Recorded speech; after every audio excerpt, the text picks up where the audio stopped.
नमस्कार मित्रांनो. मी आहे डॉक्टर अशोक राणा आणि हे आहे मराठी दर्शन. आज आपण वारकरी संप्रदायाचा पाया ज्यांनी रचला अशा संत नामदेवांबद्दल थोडक्यात माहिती पाहू.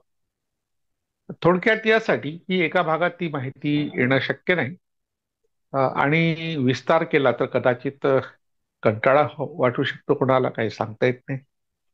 अर्थात नामदेवांचं एकंदर कार्य, त्यांचे अभंग आणि आणि त्यांचा जो प्रभाव वारकरी संप्रदायावर पडलाय तो काही कंटाळा येण्यासारखा नाही. तसं असतं तर वारकरी अजूनही ज्या नामदेवाचे अभंग गातात ती गायले गेले नसते. तर नामदेवाचा जो काळ आहे तो यादवांचा काळ आहे.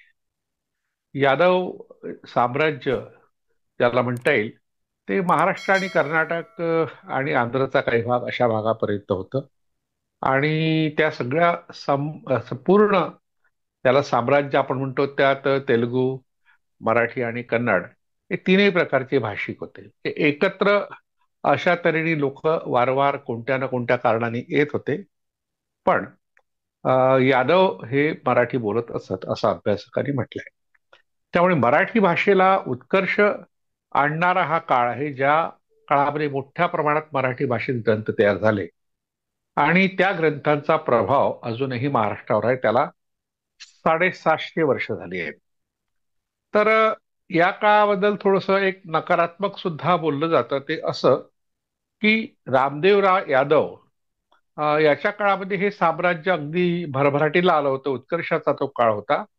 पण त्याच्या काही भूमिकांमुळे, धोरणांमुळे त्याची पिछाड झाली त्या साम्राज्याची. म्हणजे सिंग आणि यादवांनी निर्माण केलेलं हे जे साम्राज्य होतं त्याचं केंद्र देवगिरीचा किल्ला, आज आपण दौलताबादचा किल्ला म्हणून ज्याला ओळखतो, त्याचं त्या काळातलं नाव देवगिरी असं होतं.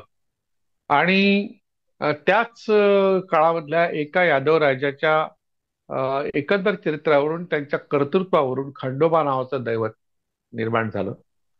त्या खंडोबाबद्दल जेव्हा आपण माहिती पाहू तेव्हा तो यादव राजा कसा होता, काय होता आणि त्याला खंडेराव का म्हटलं जात होतं, महादेव असं त्याचं मूळ नाव होतं, ती माहिती आपण खंडोबाबद्दलच्या भागात नंतर केव्हा तरी पाहू. तर एवढं लक्षात घ्यावं की एखाद्या दैवताची निर्मिती किंवा दैवताच्या कथेची निर्मिती या यादव सम्राटांच्या वरून झालेली आहे. ते साम्राज्य किती प्रभावी असलं पाहिजे, म्हणजे पूर्ण भारतात त्याचा प्रभाव होता. आणि त्यामुळे अनेक राजे त्यांना मांडलिक म्हणून पुढे सन्मान देत असत, म्हणजे स्वतः मांडलिक होऊन त्यांना सम्राट म्हणून सन्मान देत असत. तर अशा यादवांच्या उत्कर्ष काळामध्ये रामदेवराव यादव हा राजा होऊन गेला आणि त्याच्या काळामध्ये अ, आपल्याकडे जसं संत चळवळ सुरू झाली तसंच महानुभाव संप्रदाय सुद्धा त्याच काळात सुरू झाला. महात्मा चक्रधर यांच्या एकंदर शेवटाला कारणीभूत असलेला हेमाद्री पंडित हा सुद्धा त्याच काळातला आहे. हेमाद्री पंडिताचा उल्लेख आला की स्वाभाविकपणे यादव काळातल्या ज्या उतरणीला कारणीभूत काही गोष्टींचा उल्लेख होतो. त्यात त्याचा जो ग्रंथ आहे व्रत शिरोमणी, तर या ग्रंथामध्ये त्यांनी साधारणतः 2000 व्रत ही वर्षाची सांगितली होती. आणि आता 2000 व्रत एखाद्या व्यक्तीला करायची असतील तर रोज 5 ते 6 व्रत करावं लागतील आणि एका व्रताला किमान 1 तास लागत असेल तर 6 तास ती व्रत करायला लागतात. एक जरी व्रत करतो म्हटलं तर आयुष्यातला 1 तास त्यात जाणार. इतका वेळ कुणाकडे होता त्या काळात, हा विचार आपण करायला पाहिजे आणि अनेकांनी केला. सगळ्यात जास्त अभ्यास जो झालाय तो यादवांच्या काळातला झालाय. त्यावर एका व्यक्तीने पीएचडी सुद्धा केली आहे. ओ.पी. वर्मा नावाचे अजय मित्र शास्त्री, बहुतेक अजय मित्र शास्त्री यांनी यादवाज अँड देअर टाइम्स या नावाचा एक ग्रंथ लिहिला आणि तो त्यांचा पीएचडीचा प्रबंध होता. इतिहासाचार्य राजवाडे यांनी तर 100 वर्षांपूर्वी या यादव काळावर एक प्रखर टिपण केलंय. त्या टिपणात ते म्हणतात की 2000 व्रत समजा एखाद्या धर्माच्या आचरणाचा एक भाग असेल तर त्या काळातली जनता किती सुस्त झाली असेल की व्रतामध्ये ती व्यस्त होती आणि त्यामुळे यादव साम्राज्याचा ऱ्हास झाला. राजवाडे त्याबद्दल असं म्हणतात की ब्राह्मण भोजन म्हणजे आहाराचे प्रकार, खाद्यपदार्थ आणि व्रत याची थोडीही फारकत या हेमाद्री पंडितांनी केली नाही. आज काही लोक हेमाद्री पंडिताचं समर्थन करतात पण त्या हेमाद्री पंडितांनी हे का केलं हे समजणं आवश्यक आहे. या विषयावर भारतात अलाहाबाद विद्यापीठात एका विदुषीने पीएचडीचा प्रबंध तयार केला आणि तो गणेश पुराणावर आधारित आहे. आणि त्या प्रबंधाचा मूळ हेतू काही यादव काळात काय काय महाराष्ट्रात घडलं हे सांगणं नव्हतं, पण गणेश पुराण हे यादव काळात तयार झालं, 13व्या शतकात रचलं गेलं.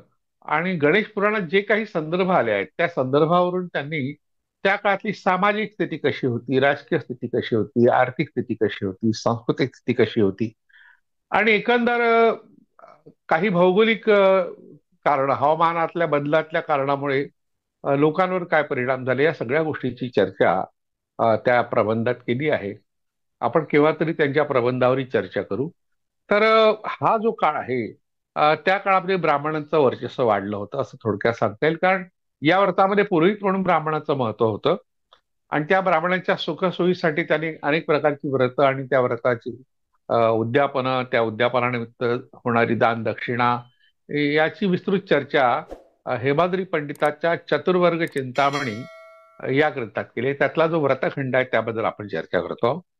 म्हणजे चारही वर्णाच्या लोकांनी कशा प्रकारे आचरण करावं याची माहिती त्या ग्रंथामध्ये आहे. आता खरं म्हटलं म्हणजे चारही प्रकारचे वर्ण हे कधीच भारतात अस्तित्वात नव्हते. त्याबद्दलची जी माहिती मिळते आपल्याला इतिहासाच्या आधारे, त्या चारही प्रकारचे वर्ण कधीही अस्तित्वात नव्हते. कारण हा हेमाद्री ज्या देवगिरीच्या यादव राजाच्या पदरी होता, त्यानंतर काही ग्रंथ जे लिहिले गेले साधारणतः त्यानंतरच्या 200-300 वर्षात, त्या ग्रंथांमध्ये जी काही वचन आली आहेत, जे काही श्लोक आले आहेत, जे काही विचार मांडले आहेत, त्यात असं म्हटलंय की कला वाद्यंतयो स्थिती, कलियुगामध्ये पहिला आणि शेवटला वर्ण असतो असं म्हणणारा एक वर्ग पैठणचा होता. आणि त्याच पैठणला कमलाकर भट्ट नावाचा जो एक विद्वान होता, पंडित होता, पुरोहित होता, त्यांनी शूद्राचार शिरोमणी या ग्रंथामध्ये सुद्धा नंदांतम क्षत्रिय कुलम, नंदाच्या अंतानंतर क्षत्रिय कुळ नष्ट झालं. आता नंदाचा काळ हा साधारणतः 2500 वर्षाचा आहे आणि कलियुगाचा काळ जो अभ्यासकांनी, जे काही पारंपरिक अभ्यासक आहे, इतिहासकार आहेत, त्यांचं म्हणणं आहे की 5000 वर्षाचा कलियुगाचा काळ आहे. कलियुग हा प्रारंभ झाला 5000 वर्षापूर्वी आणि भारताचा इतिहास फक्त 5000 वर्षाचाच उपलब्ध आहे, जो लिखित स्वरूपात आहे आज, तो 5000 वर्षाचा आहे. त्याचा एक अर्थ असा होतो की कलियुग हे 5000 वर्षापूर्वी असेल आणि इतिहासच भारताचा 5000 वर्षाचा असेल, तर कलियुगच फक्त अस्तित्वात आहे. आणि ह्या कलियुगामध्ये कोणकोणत्या कृती कराव्यात त्याबद्दल कलिवर्ज प्रकरण नावाचं एक प्रकरण, एक निबंध आहे तो. धार्मिक जे काही नियम असतात त्या नियमांना निबंध म्हणतात. त्या निबंधामध्ये त्यांनी काही गोष्टी सांगितल्या आहे. कलिवर्ज प्रकरणात मनुस्मृतीच्या नंतर तयार झालेला हा ग्रंथ आहे. हा खरं म्हटलं म्हणजे काही लोकांचं म्हणणं आहे तो 13व्या शतकातला आहे. म्हणजे ह्या हेमाद्री पंडिताची जी काही कर्तबगारी आहे त्या कर्तबगारीमध्ये कलिवर्ज प्रकरण सुद्धा आहे. आणि त्या समुद्र पर्यटन निषिद्ध मांडलंय किंवा इतर वर्णाच्या कार्यामध्ये कटौती केली आहे, कपात केलेली आहे आणि शूद्रांचं स्थान अतिशय हीन केलेलं आहे. मनुस्मृतीची जी काही स्वप्न होती ती स्वप्न पूर्ण करण्याचं कार्य हे हेमाद्री पंडिताच्या ह्या चतुर्वर्ग चिंतामणी या ग्रंथात आलंय. तर अशा रीतीने हा काळ मानवी समाजासाठी काळाकुट्ट, म्हणजे अंधारयुग ज्याला म्हणते असा काळ होता. म्हणून चक्रधर स्वामींना गुजरातमधून येऊन महाराष्ट्रामध्ये अशा तऱ्हेने सामाजिक परिवर्तनाच्या गोष्टी कराव्या लागल्या. तर त्यामागे कारणीभूत होतं इथली सामाजिक आणि सांस्कृतिक स्थिती. म्हणजे भगवान कृष्णाचं स्मरण करणारे चक्रधर स्वामी, भगवान कृष्णाचं स्मरण चिंतन करणारे रामदेवराय, हे दोघात तसं तर साम्य आहे खरं म्हटलं म्हणजे. त्या काळातली गोष्ट सांगितली जाते रामदेवरायच्या काळातली की नरेंद्र नावाचा जो कवी होता, त्या कवीनी एक रुक्मिणी संयमवर नावाचं एक काव्य रचलं होतं. खूप सुंदर काव्य आहे, मराठीतलं पहिलं महाकाव्य ते आहे. ज्ञानेश्वरीच्या साधारणतः 2 वर्षापूर्वी ते रचलेलं आहे. तर त्या काव्यामध्ये कृष्णाचं जे वर्णन आहे, त्याच्या वैभवाचं वर्णन आहे, त्याच्या सौंदर्याचं वर्णन आहे.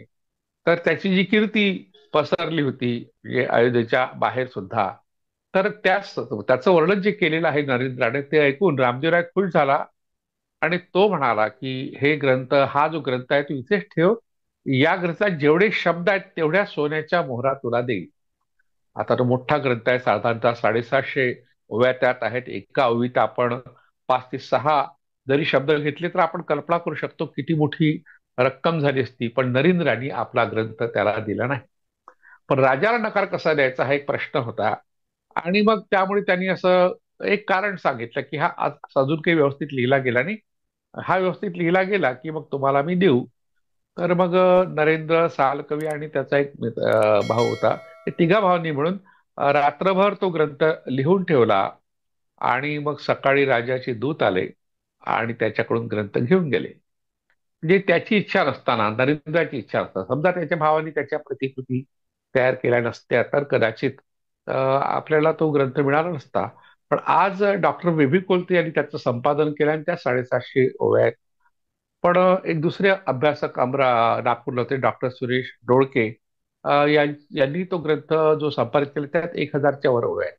म्हणजे मूळ ग्रंथ त्यांनी संपादित केला असा त्यांचा दावा होता आणि त्यांनी त्या स्वरूपात तो प्रकाशित सुद्धा केलाय. पण जेव्हा एखादा राजा तुम्हाला अ, मोहरा देऊ इच्छितो, एक एक शब्दाला एक एक मोहरा, आम्ही सोन्याच्या मोहरा, आम्ही करोडो रुपये तेव्हा त्याला कमावता आले असते. हा 750 वर्षापूर्वीचा आपला स्वाभिमानी पूर्वज पाहिला तर आज जे सत्तेच्या पुढे लोळण घालणारे आणि पैशासाठी विकले जाणारे भाट साहित्यिक, हे पाहिले तर त्यांची कीव करायची वाटते. म्हणजे आपल्याला जो उज्ज्वल वारसा आहे, उत्तुंग असा वारसा आहे दारिद्र्याच्या रूपाने मिळालेला, त्यात दोन गोष्टी कळतात की राजाला न घाबरणारे साहित्यिक, पैशाच्या मोहाला बळी न पडणारे साहित्यिक 750 वर्षापूर्वी आपल्या महाराष्ट्रात होते. तर अशा तऱ्हेने ज्या नरेंद्राचा स्वाभिमान आपल्या पुढे आहे त्याच काळामध्ये काही लोक कदाचित लाचार साहित्यिक असतील, ते सगळ्याच काळात असतात, आज आहेत तसे. तर त्या लोकांनी जे काय लेखन करून ठेवलं त्यामध्ये मात्र बहुजन समाजाच्या एकंदर शोषणाची बीज रोवून ठेवलेली आहे. त्याच्या विरोधात चक्रधर स्वामींनी आवाज उठवला. म्हणून त्यांच्यानंतर नरेंद्र कवींनी संतापून, म्हणजे ज्या तऱ्हेने आपल्याला वागणूक दिली गेली राजाच्या वतीने, त्याचा संताप व्यक्त करण्याकरता त्यांनी ज्या ब्राह्मणी धर्माचा तो समर्थक असेल किंवा अनुयायी असेल तो सोडून त्यांनी चक्रधरांच्या महानुभाव पंथाचा स्वीकार केला. आज महानुभाव पंथामध्ये नरेंद्राच्या रुक्मिणीवर या काव्याला अतिशय महत्वाचं स्थान आहे. तर हा जो किस्सा किंवा ही जी गोष्ट आपण ऐकतो, तशीच गोष्ट संत नामदेवाच्या बद्दलची आहे. संत नामदेव एकदा असेच नागदेवाचार्यांकडे गेले होते आणि त्यांना असं वाटलं होतं की आपण महानुभाव पंथाचा स्वीकार करावा. दृष्टांत पाठात ही गोष्ट आहे. तर तेव्हा त्यांनी ज्ञानेश्वरांचा सल्ला घेतला आणि ज्ञानेश्वर महाराज म्हणाले, राहू द्या, तिथे काही जाऊ नका. आता या कथेत कितपत तथ्य आहे, पण जी महानुभावांच्या साहित्याची कथा आल्यामुळे तिला ऐतिहासिक आधार असेल असं आपण समजायला हरकत नाही. म्हणजे नामदेवाला सुद्धा चक्रधर स्वामींचा महानुभाव संप्रदाय आवडला होता. त्याची समतेची दृष्टी आणि सर्वांना सामावून घेणारी एक वृत्ती, त्या स्त्रियांचा सहभाग मोठ्या प्रमाणात होता. त्या सगळ्यांचं आकर्षण नामदेवाने होतं. नामदेवांच्या एकंदर कर्तृत्वाकडे पाहताना आपण कल्याण क्रांतीचा संदर्भ दिला होता की दामा शेट्टी हे कल्याणीचे होते आणि नामदेवांचं लहानपण जे गेलं ते बरंचसं कल्याणशी संबंधित आहे. पण कल्याण क्रांतीच्या गोष्टी किंवा ज्या क्रांतीच्या घटना नामदेवाच्या काळात गेल्या असतील आणि जेव्हा ते तरुण झाले तेव्हा त्यांनी आपल्या पंढरपुरात जाऊन जे काही काम केलं, म्हणजे प्रामुख्याने पंढरपूर त्यांचं केंद्र होतं हे बहुतेक लोक मान्य करतात. काही लोकांनी ती ठिकाणं वेगवेगळी दाखवली, जसं नीरा नरसिंहपूर एक नावाचं एक गाव आहे, बहुतेक पुणे जिल्ह्यात आहे, ते सुद्धा त्यांचं गाव होतं असं गेल्या 50-60 वर्षापूर्वीच्या काही अभ्यासकांनी म्हटलंय. पण नरसिंह बामणीबद्दल मी यापूर्वी सांगितलं होतं की ते गाव मी प्रत्यक्ष पाहिलं आणि त्यावर एखादा एपिसोड आपण करू की ज्यामध्ये ते गाव कसं आहे, तिथली मंदिरं कशी आहेत, किंवा नामदेवाच्या घराच्या बाजूला नरसिंहाचं मंदिर आहे, त्याचा संबंध नामदेवाच्या एकंदर व्यक्तिमत्वाशी कसा आहे. केशीराज मंदिर त्या ठिकाणी केशवराज मंदिर म्हणतात, ते साधारणतः गावापासून 1.5-2-3 किलोमीटर अंतरावर आहे, ते सुद्धा मी पाहिलं. तर या परिसराच्या सगळ्या आठवणी नामदेवांच्या अभंगात आहे. नामदेव असं एक व्यक्तिमत्व होतं की त्यांनी बऱ्याच गोष्टी लिहून ठेवल्या. नाहीतर 750 वर्षापूर्वीच्या कोणत्याही संत किंवा साहित्यिकांच्या बद्दलची अधिकृत माहिती, जी ऐतिहासिक माहिती ज्याला म्हणू, ती काही उपलब्ध होत नाही, पण नामदेवांची होते. तर नामदेवाची जी जडणघडण आहे त्याला कारणीभूत त्यांचे वडील. कारण त्यांच्या ज्या कथा सांगितल्या जातात त्यात बहुतेक कथा ह्या पंढरपुराच्या विठोबाशी संबंधित आहेत. म्हणजे दामा शेट्टी जेव्हा पंढरपुरात राहत होते त्या काळामध्ये ते दररोज विठोबाला नैवेद्य देत असत असं म्हणतात. आता ही गोष्ट नरसिंह वामणी जवळ असलेल्या केशीराजाच्या मंदिराशीही संबंधित आहे असं काही लोकांचं म्हणणं आहे. पण केशीराज हे नाव जे आहे ते विष्णूच्या 24 नावापैकी एक आहे. विष्णूचे 24 अवतार मानले गेले आहेत. आणि काल मी लातूरात असताना तिथे केशवराज मंदिर पाहिलं. तर विष्णूचे 10 अवतार आपल्याला माहिती आहे, पण 24 अवतार फारसे माहित नाही. कारण विष्णूच्या ह्या 24 अवताराची निर्मिती तंत्र संप्रदायातल्या लोकांनी नंतरच्या काळात केली. म्हणजे विष्णूला 4 हात आहे अशी कल्पना आहे, आणि त्या 4 हातात 4 आयुध आहेत. त्या आयुधांची अदलाबदल केली, म्हणजे डाव्या हातातलं आयुध उजव्या हातात घेतलं, खालच्या हातातले आयुध वरच्या हातात घेतले, तर असे 24 अवतार त्यांनी कल्पिले आहेत. आणि त्यातला केशीराज हा पहिल्या क्रमांकाचा अवतार मानला गेलाय. केशी नावाच्या राक्षसाचा वध करणारा, केशी या केशव हा जो शब्द आहे, व हा शब्द वध करणारा या अर्थाचा आहे. याला उपपद तत्पुरुष समास म्हणतात संस्कृतमध्ये. तर त्यावरून केशीराज हा शब्द तयार झाला, केशव हा शब्द त्यातून तयार झाला, आणि केशव हे विष्णूचं एक नाव आहे. तर विठोबाला किंवा केशीराजाला नैवेद्य दररोज दामाशेट्टी देत असे, पण एकदा दामाशेट्टीला कुठे जावं लागलं, कारण शिंप्यांचा त्यांचा व्यवसाय होता. तर त्यामुळे मग त्यांनी सांगितलं नामदेवाला की तू आता केशीराजाला किंवा विठोबाला, कारण विठोबाला केशीराज म्हणतात, तर त्याला तू नैवेद्य त्याची पूजा कर वगैरे. तर नामदेवानी मग विठोबाला नैवेद्य दिला, त्याला खायला दिलं, तर तो काही खात नव्हता. विठोबा कसा खाणार? तर त्याला राग आला की माझ्या वडिलाच्या हातचं तू खातो आणि माझ्या हातचं खात नाही. मग तो चिडला आणि डोकं फोडायला लागला, चिडला, रागावला. त्यामुळे विठोबानी त्याच्या हातचा नैवेद्य खाल्ला, अशी कथा आहे.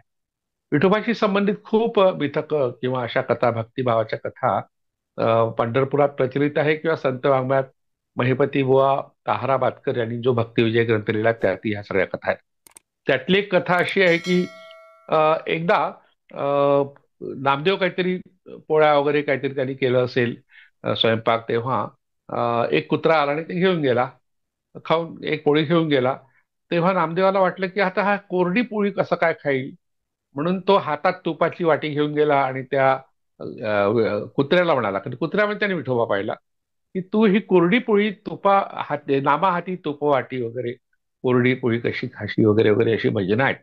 तर तो कुत्र्यामध्ये किंवा इतरही प्राण्यामध्ये विठोबाला पाहत होता. पण त्याची विठोबावरची जी भक्ती आहे ती भक्ती इतकी टोकाची होती की त्याला असं वाटत असे की रोज विठोबा आपल्याशी बोलतो आणि तो तसं सांगत असे. अशा अनेक गोष्टी आहे की नामदेवाच्या प्रभावातली चोखोबा किंवा निर्मळा किंवा सोयराबाई ही सगळी मंडळी जी आहेत, यांनी अशाच कथा सांगितल्या की रोज तुकोबा बसतो, आपल्याशी गप्पा करतो, मदत करतो, जनाबेला दळण दळू लागतो.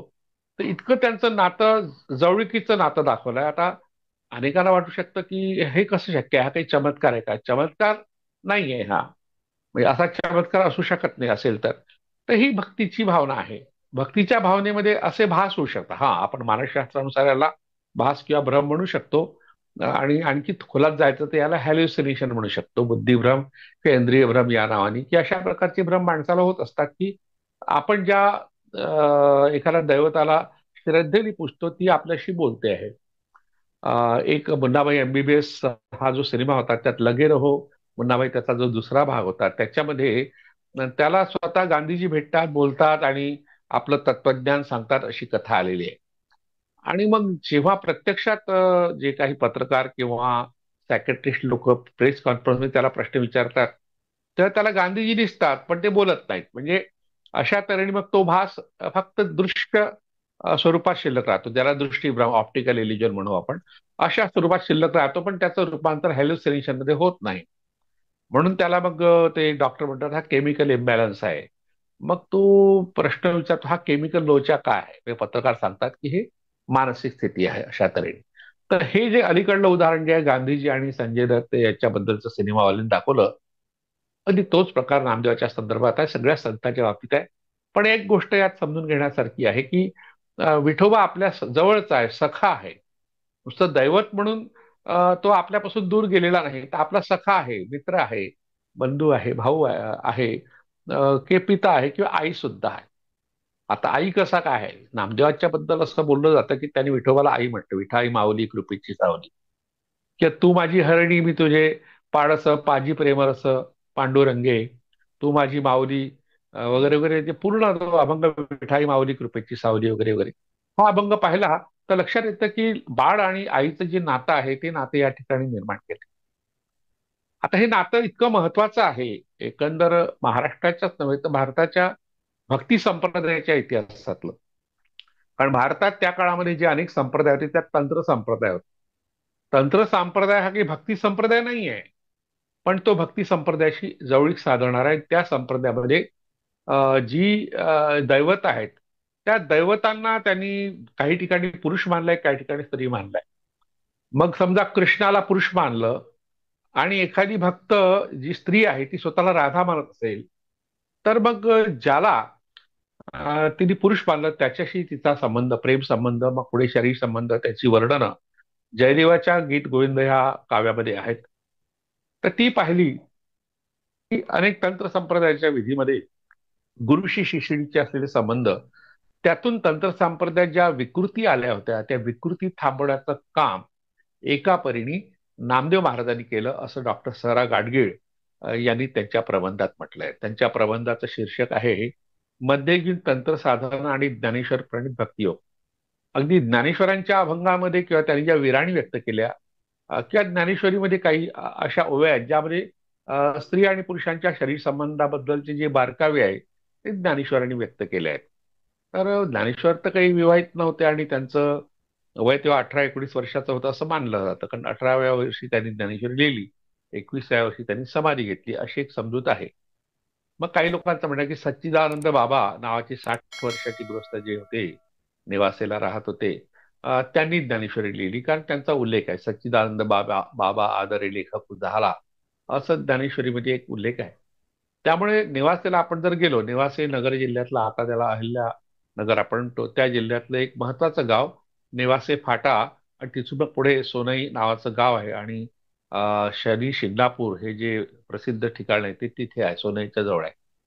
तर तिथे नेवासे या गावात महालसा मंदिर आहे, आणि त्या सिद्धेश्वराचं मंदिर आहे, त्याच्या खांबाला टेकून ज्ञानेश्वरांनी सांगितली असं म्हणतात, आणि तिथे तो खांब दाखवला जातो. तर त्याच्या मागे सच्चिदानंद बाबाचंही मंदिर आहे, आणि तिथे त्याचे भक्त मंडळी आहे, त्याचे अनुयायी, आणि त्यांचं असं म्हणणं आहे की ज्ञानेश्वरी सच्चिदानंद बाबांनी लिहिली. अजूनही हे वाद चालू आहेत, संपले नाही. 100 वर्षापूर्वी विष्णू शास्त्री चिपळूणकरांच्या ग्रंथमाला, की हा ग्रंथमाला बहुतेक, त्या ग्रंथामध्ये भारद्वाज नावाचे एक लेखक होते, जे इथे आपल्याकडे बाळासाहेब भारदे, अगदी अतिशय प्रसिद्ध कीर्तनकार प्रवचनकार होते आणि महाराष्ट्र राज्याचे विधानसभेचे सभापती होते. त्यांचे बहुतेक वडील किंवा आजोबा होते. त्यांनी 3 ज्ञानेश्वरांची कल्पना मांडली आहे, आणि त्यांचं असं म्हणणं आहे की ज्ञानेश्वरी लिहिणारे ज्ञानेश्वर वेगळे, अमृतानुभव लिहिणारे वेगळे, आणि अभंग जे लिहाय ज्ञानेश्वरांची किंवा हरिपाठ आहे ते लिहिणारे वेगळे. अशा तीन प्रकारच्या व्यक्ती होत्या, असं अभ्यासकांचं मत आहे. पण वारकऱ्यांची श्रद्धा आहे की एकच ज्ञानेश्वर होते, त्यांनीच हरिपाठाचे अभंग लिहिले, त्यांनीच विराण्या लिहिल्या, त्यांनीच ज्ञानेश्वरी लिहिली, त्यांनीच अमृतानुभव लिहिले. त्या तीनही प्रकारच्या साहित्याची प्रकृती वेगळी आहे, त्याचं तत्वज्ञान वेगळं आहे, त्यामुळे मग अभ्यासकांनी अशा प्रकारचे निष्कर्ष काढले आहे. तर ज्ञानेश्वरांनी ज्या शरीर संबंधाचे वर्णन केले त्यावरून काही लोकांनी तर्क काढला, ते ज्या काश्मीरी शैव संप्रदायाचे होते त्याच्यामध्ये तंत्र साधना होत असाव्यात, आणि त्या तंत्र साधनाचा परिणाम ज्ञानेश्वरीत आपल्याला दिसतो किंवा त्यांच्या विराण्यामध्ये दिसतो. नामदेवांनी ही विकृती टाळली. संत नामदेवाचं मोठेपण यासाठी मानलं जातं की अशा प्रकारची विकृती भक्ती संप्रदायात येणं, भक्ती मार्गात येणं, हे भक्तीच्या आड येणारी गोष्ट आहे, म्हणून त्यांनी आईच मानलं. आई आणि मुलाचे संबंध होऊ शकत नाही. म्हणजे आई आणि मुलाचं जे नातं आहे ते वात्सल्याचं आहे, प्रेमाचं आहे, त्याला दुसऱ्या कोणत्याच नात्याची उपाधी देता येत नाही आपल्याला. तर हे नामदेवाचं जे ऐतिहासिक कार्य आहे त्याची नोंद, हा जो ग्रंथ आहे ज्याचा उल्लेख मी केला, डॉक्टर स रा गाडगीळ यांनी मध्ययुगीन तंत्रसाधना, ज्या तंत्रसाधना होत्या त्यातल्या ज्या विकृती होत्या, आणि ज्ञानेश्वरांनी जो भक्तियोग मांडला, जे जे भेटे होतं ते मानजे भगवंत, हा भक्तियोग निश्चित जाणं माझा, की आता विश्वात्मके देवे, या पसायदाला त्यांनी जी व्यापक अशी भक्तीची संकल्पना मांडली आणि मानवतेची संकल्पना मांडली. त्यामुळे ज्ञानेश्वरांनी जे तत्वज्ञान मांडलं त्याचा प्रभाव अख्ख्या वारकरी संप्रदायावर आहे. आणि अजूनही त्यामुळे नामदेवाच्या अभंगाचा जेवढा प्रचार व्हायला पाहिजे तेवढा काही झालेला नाही. आणि यापूर्वी आपण उल्लेख केला होता की तीर्थावळीच्या अभंगामध्ये जेव्हा ज्ञानेश्वर आणि ज्ञानेश्वरांची भावंड आणि नामदेव महाराज त्यांच्या सोबत गेले होते, तेव्हा वाटेत त्यांना तहान लागली. एक विहीर होती आणि त्या विहिरीमध्ये पाणी खूप खोल होतं. तेव्हा योग मार्गाद्वारे ज्ञानेश्वर स्वतः खाली गेले लहान अवतार घेऊन, अशी एक संकल्पना आहे सिद्धीची. आणि मा रिद्धी मा वगैरे, रिद्धी म्हणजे मोठं होणे, अणु म्हणजे लहान. तर ते लहान होऊन गेले आणि पाणी पिऊन वर आले. आणि मग नामदेवानी भजन केलं, विठ्ठल विठ्ठल, आणि पाणी वर आलं. हे सगळ्यांना प्यायला मिळालं. योग मार्ग विरुद्ध भक्ती मार्ग, अशा तऱ्हेचा हा संघर्ष तीर्थावळीच्या अभंगात आहे. आता खरं म्हटलं म्हणजे नामदेव आणि ज्ञानेश्वरांची मैत्री फारच जवळची होती.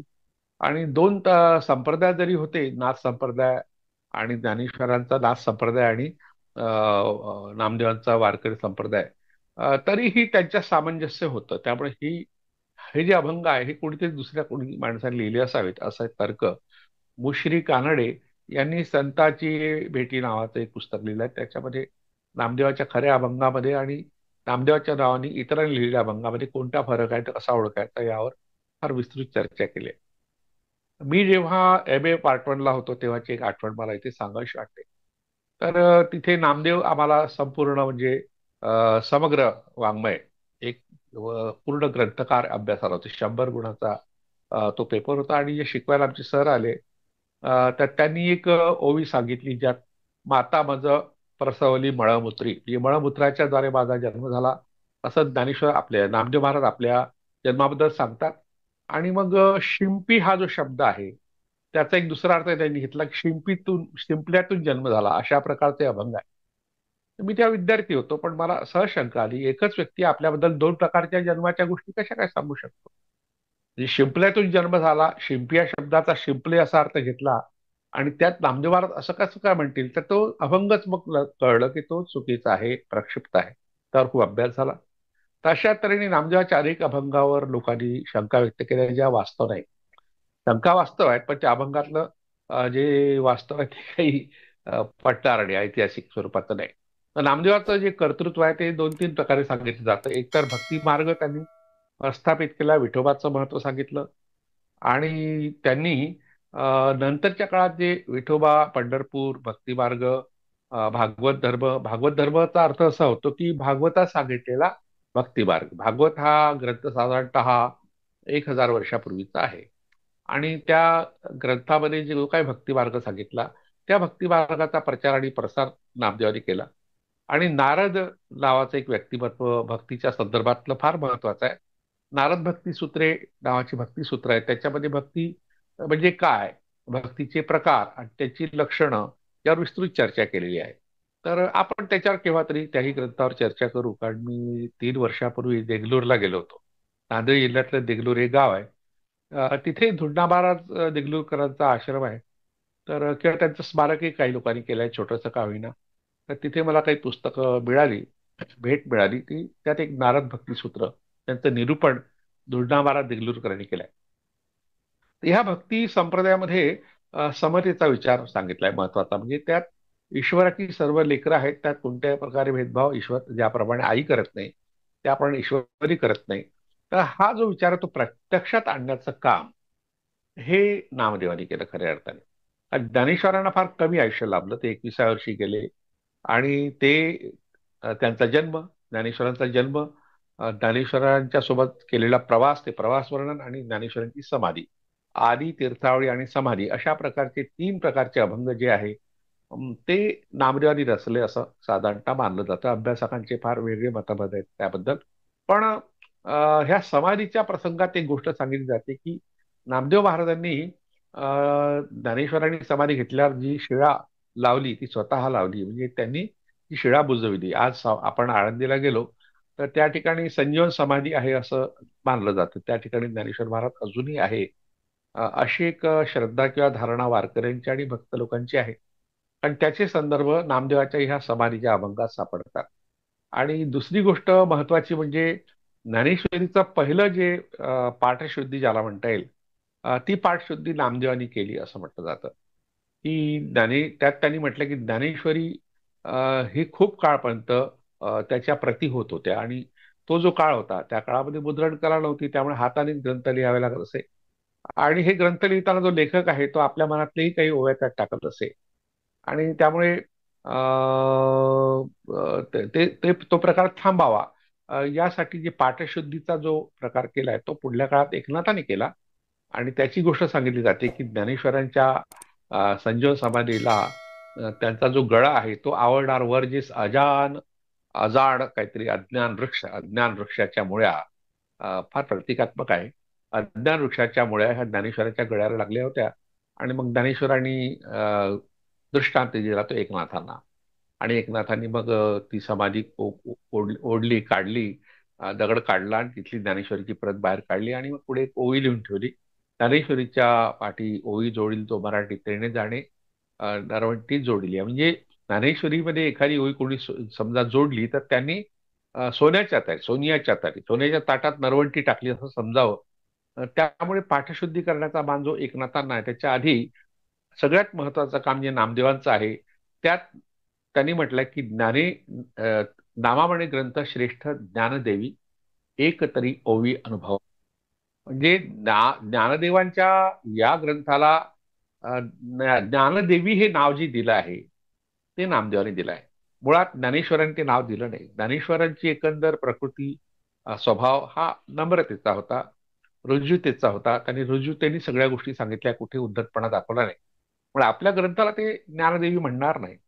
त्यांनी यथार्थ दीपिका म्हटलाय. म्हणजे गीतेच्या ज्ञानाला, गीतेच्या श्लोकांना किंवा त्याचा अर्थ सांगण्याकरता जो लहानसा दिवा, दीपिका म्हणजे पणती, लहानशी पणती, म्हणजे ही अर्थ सांगण्याचा एक छोटासा प्रयत्न आपण केला आहे गीतेचा, असं सांगणारा अर्थ यथार्थ दीपिका. पण नामदेवांनी त्याला नाव दिलं ज्ञानदेवी. नामामणे ग्रंथ श्रेष्ठ ज्ञानदेवी एकत्री ओवी अनुभवावी. तर हे ज्ञानेश्वरीचं पहिलं नामकरण आहे. नंतर तर ज्ञानेश्वरी हा जो शब्द आहे तो मात्र एकनाथांनी वापरला, म्हणजे नामदेवाच्या नंतर 100-150 वर्षानंतर. तर आज जो ज्ञानेश्वरी शब्द प्रचलित आहे त्याचं श्रेय एकनाथानं जातं. आणि ज्ञानदेवी हा शब्द दिला तो नामदेवाने. म्हणजे नामदेव अशा तऱ्हेने ज्ञानेश्वरांच्या आयुष्यात फार महत्वाचं व्यक्तिमत्व आहे.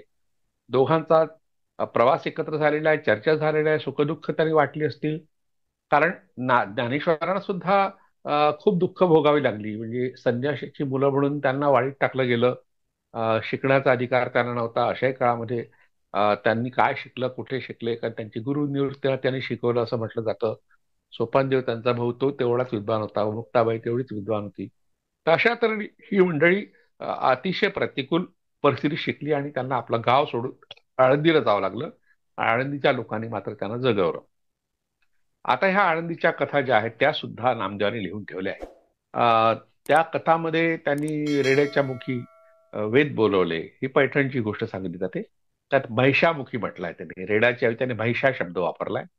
आणि मग पुढे काही अनेक चमत्कार जे ज्ञानेश्वरांच्या आयुष्यातले सांगितले जातात ते नामदेवाच्या अभंगाच्या वाटे, त्या भिंत चालवली वगैरे आपण म्हणतो, किंवा आळंदीला आपण गेलो तर ती चालवलेली भिंत त्यांनी उभारली त्या ठिकाणी.